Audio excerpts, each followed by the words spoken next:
Bahkan Picasso, seorang pelukis kenamaan itu pernah mengatakan, aku butuh waktu seumur hidup untuk bisa menggambar seperti anak kecil.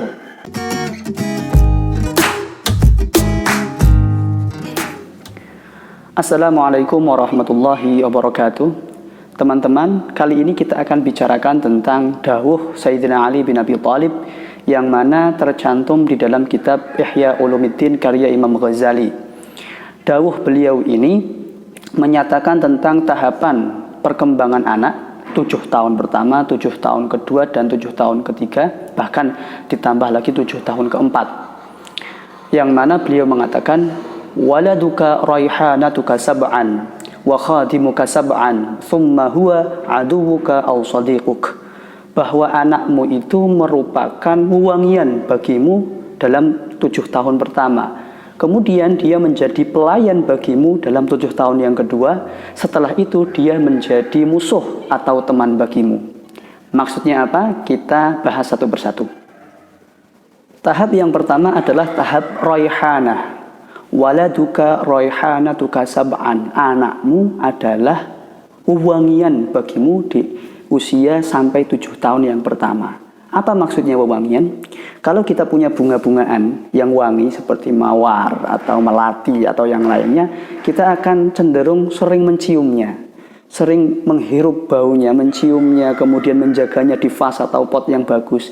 Seperti itu juga kondisi anak-anak di usia 7 tahun yang pertama. Kita akan sering menciumnya, bahkan tidak hanya orang tuanya, juga tetangga-tetangga sekitar, dan semua orang yang melihat anak di usia 0-7 tahun itu pasti ada keinginan untuk mencium si anak. Nah, ini diumpamakan sebagai wewangian atau raihanah oleh Sayyidina Ali bin Abi Thalib. Nah, di usia atau tahap raihanah ini anak sedang mendapatkan curahan perhatian dan kasih sayang yang optimal dari orang tuanya. Apapun yang diinginkan dipenuhi. Bahkan yang nggak diinginkan pun orang tua membelikan, saking senangnya dengan anak tersebut. Kemudian dimanjakan, dilayani, makan disuapi, berak diceboki, berpakaian juga dipakaikan, dan seterusnya layaknya seperti raja. Maka ada yang mengatakan di tahap ini anak berposisi sebagai raja bagi orang tuanya. Kalau ditilik dengan teori psikologi pendidikan, di usia raihanah ini terbagi menjadi 2 tahap. Yang pertama tahap dari lahir sampai si anak berusia 2 tahun yang disebut sebagai tahap sensori motor. Yakni ketika anak mulai belajar untuk mengoptimalkan panca inderanya, matanya, penglihatan, kemudian pendengarannya, penciuman, kemudian perabanya. Dan dia juga mulai belajar untuk mengoptimalkan gerak otot atau motoriknya. Dia mulai belajar merangkak, kemudian berdiri, duduk, jalan, bahkan nanti kemudian berlari. Sampai kemudian si otot di dalam tubuhnya itu bisa berfungsi secara optimal.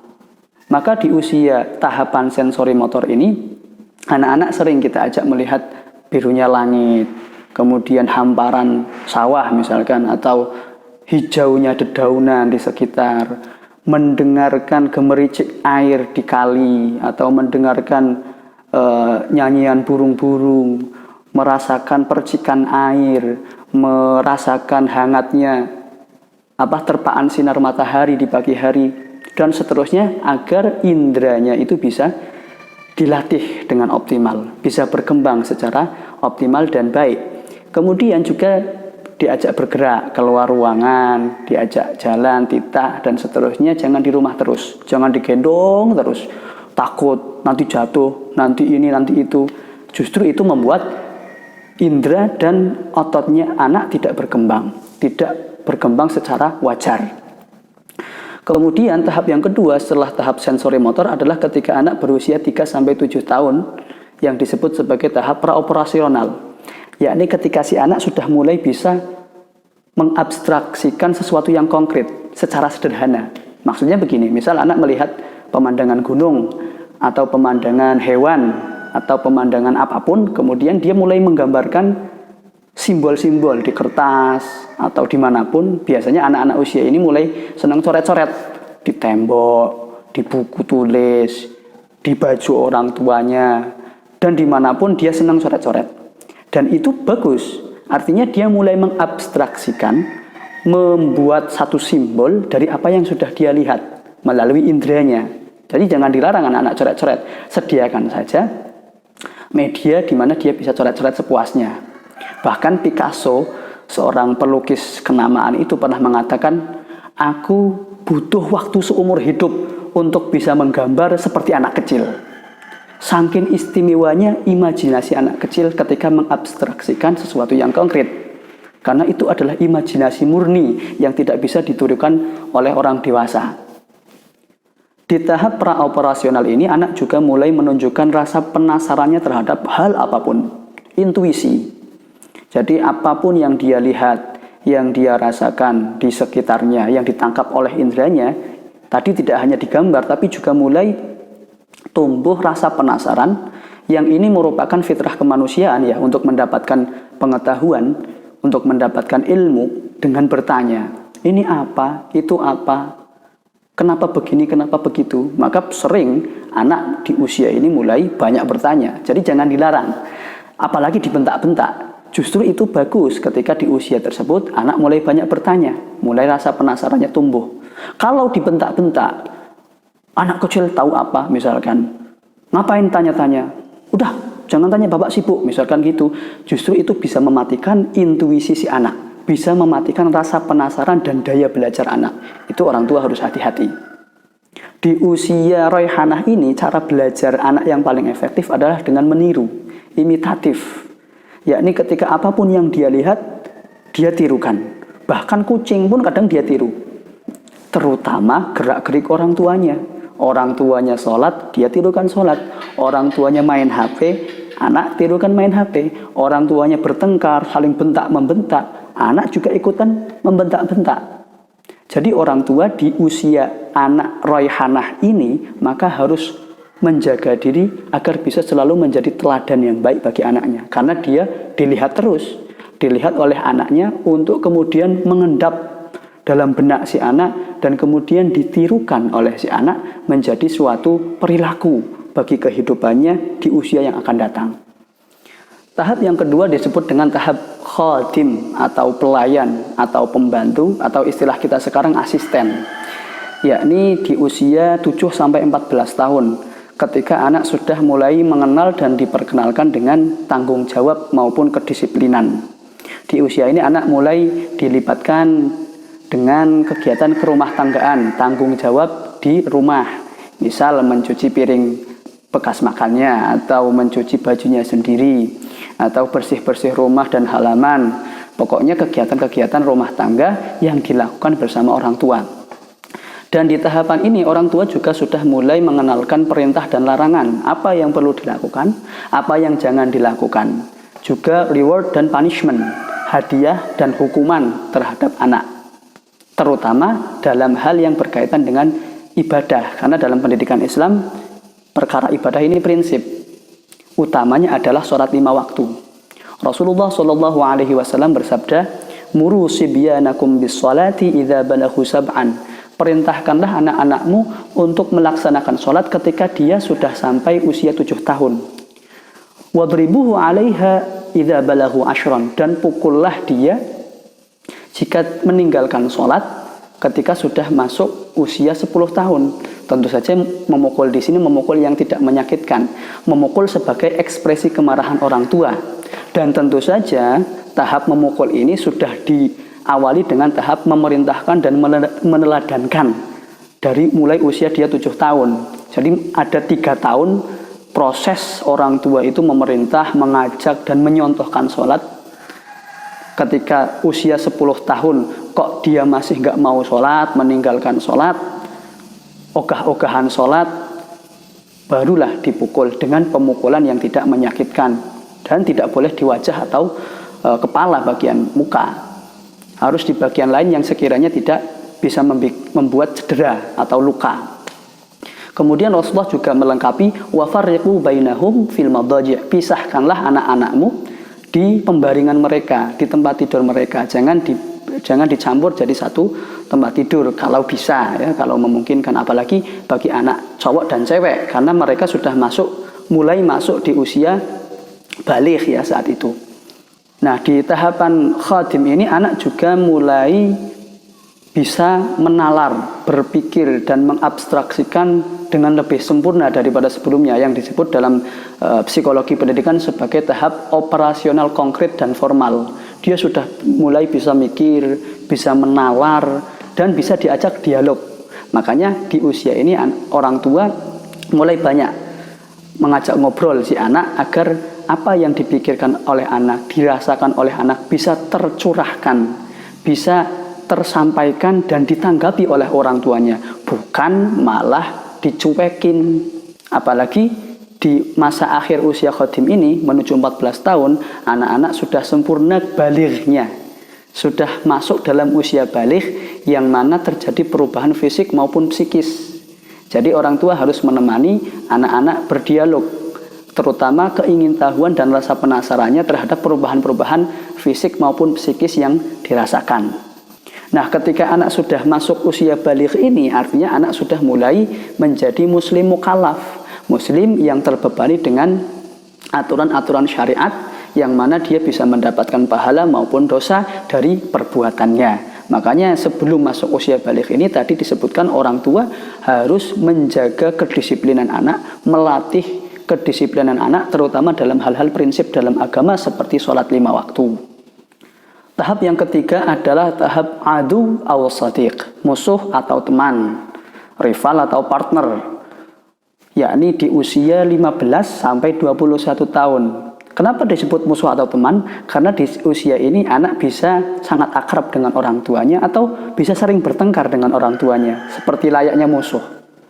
Karena di usia ini anak mulai masuk di usia ABG labil. Dia jadi ABG labil pada masa puber ya, menuju kedewasaan. Dan di usia ini dia sempurna menjadi seorang mukallaf, seorang muslim yang bertanggung jawab terhadap akidah, ibadah, dan akhlaknya sendiri sesuai dengan ajaran Islam. Maka di usia ini wajib hukumnya bagi anak untuk mendapatkan pengetahuan, pengajaran, pendidikan mengenai arkanuddin atau pokok-pokok dasar agama, mulai dari tauhid, akidah, fikih, ibadah, keseharian ya yang terutama, dan akhlak, tentang akhlak atau etika, adab, hati, sikapnya terhadap dirinya sendiri, terhadap orang tuanya, teman-teman, guru, dan seterusnya. Di tahapan ini, anak sudah mulai bertanggung jawab terhadap pilihannya sendiri. Jadi apapun yang menjadi keputusan hidupnya adalah menjadi tanggung jawabnya. Tentu saja keputusan yang dibuat dimusyawarahkan dengan orang tua, meskipun orang tua bukan menjadi penentu utama, karena penentu utamanya adalah dirinya sendiri secara bertanggung jawab, termasuk misalkan mau kemana, melanjutkan sekolah atau mau bekerja atau yang lainnya, itu merupakan keputusannya sendiri sebagai manusia yang merdeka, apalagi menjelang usia 21 tahun, karena dia sudah masuk ke dalam masa fase yang selanjutnya, yakni masa dewasa. Kalau anak masuk di usia ini, terutama menjelang 21 tahun, kok masih belum bisa mandiri, belum bisa memutuskan tindakannya sendiri, masih belum bisa bertanggung jawab terhadap keputusannya sendiri, maka nantinya akan susah ketika dia sudah masuk di usia dewasa setelah 21 tahun. Di usia ini anak juga mulai belajar tentang life skill atau kecakapan hidup yang diperlukan untuk bertahan hidup dan untuk mengembangkan potensi atau kemampuannya. Hal ini disimbolkan oleh perintah Sayyidina Umar bin Khattab kepada penduduk Syam. Beliau mengatakan, "Alimu auladakum as-sibahata war-ramya wal-furusiyah." Ajarilah anak-anakmu berenang, memanah, dan berkuda. 3 life skill dasar manusia Arab pada saat itu yang sangat penting bagi keberlangsungan hidup mereka, mulai dari berenang, memanah, dan berkuda, sesuai konteks saat itu ya. Nah, tentang perkataan Sayyidina Umar ini bisa kita bahas di video yang lain, tentang kontekstualisasi apa itu berenang, apa itu memanah, dan apa itu berkuda. Nah, peran orang tua bagi anak di usia ini adalah sebagai teman bermusyawarah dan teman curhat untuk menampung segala apa yang dicurahkan oleh anak di usia tersebut sebagai ABG yang masih labil atau sebagai seorang remaja, pemuda-pemudi yang mulai masuk di usia dewasa. Juga sebagai teman bermusyawarah untuk memusyawarahkan apapun langkah yang akan diputuskan oleh anak. Dan keputusan utamanya adalah tetap pada tangan anak. Orang tua tidak mendikte, tidak mengekang sebagaimana ketika masih di usia di tahapan khotim. Nah, itulah 3 tahapan perkembangan anak sesuai dengan usianya. 7 tahun pertama sebagai wewangian bagi orang tuanya. Oleh Sayyidina Ali mengatakan bahwa di usia ini, di 7 tahun pertama ini, anak sempurna bersenang-senangnya. Kemudian 7 tahun yang kedua, anak memasuki tahapan atau fase khotim, yakni sebagai asisten bagi orang tuanya. Nah, di tahapan ini kata Sayyidina Ali, anak-anak sudah sempurna kebalighannya, mulai masuk di usia baligh yang sudah sempurna.